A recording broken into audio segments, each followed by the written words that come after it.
شلونك شيخنا؟ اهلا ابني، تفضل. شيخنا انت تاخذ خيره وتعرف كل شيء، اريد منك فد شيء يفيدنا بالحياه. ابني راح اعطيك شيء تستفاد منه مدى الحياة. ايه شيخنا شنو هذا الشيء؟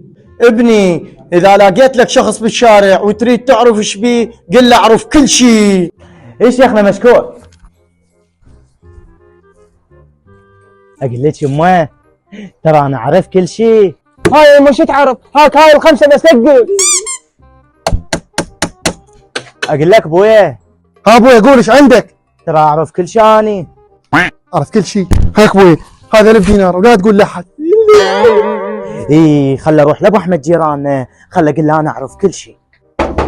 منو ها عمي شو تريد؟ عمي ترى اعرف كل شيء. يا عمي توك عرفت انا ابوك؟ يعني انت ابوي؟